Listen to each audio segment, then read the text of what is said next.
Kasus Heri Wirawan, 36 tahun, sosok guru yang meruda paksa 13 santriwati di Bandung hingga hamil dan melahirkan masih bergulir di pengadilan. Terbaru, Heri Wirawan akhirnya tampil di depan publik saat dihadirkan di Pengadilan Negeri Bandung pada Selasa tanggal 11 Januari tahun 2021.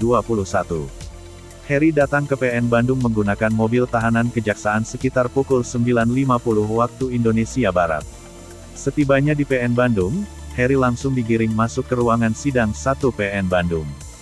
Heri nampak mengenakan peci hitam dan rompi tahanan berwarna merah. Heri juga dikawal ketat oleh petugas dari Kejaksaan Tinggi Jabar.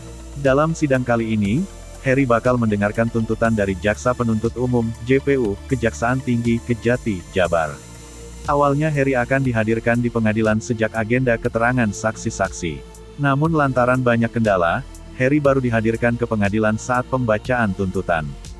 Dalam sidang kali ini, Kepala Kejaksaan Tinggi Jabar, Asep N. Mulyana, kembali turun sebagai Jaksa Penuntut Umum, JPU. Kajati pun sudah berada di ruang persidangan untuk membacakan tuntutan. Dalam proses sidang yang digelar secara tertutup, Heri Wirawan dituntut hukuman mati. Menurut Kepala Kejaksaan Tinggi Jawa Barat Asep N. Mulyana, Heri Wirawan terbukti bersalah telah melakukan pemerkosaan terhadap belasan anak didiknya. Asep menilai, hukuman tersebut diberikan sesuai dengan perbuatan terdakwa yang sesuai dakwaan telah memperkosa 13 santriwati hingga hamil dan melahirkan.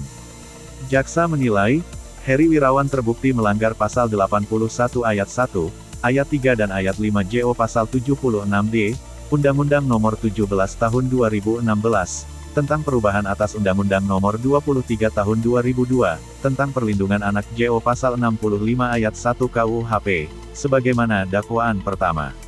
Seperti diketahui, Heri memperkosa 13 santriwati selama 5 tahun, yakni sejak 2016 sampai 2021.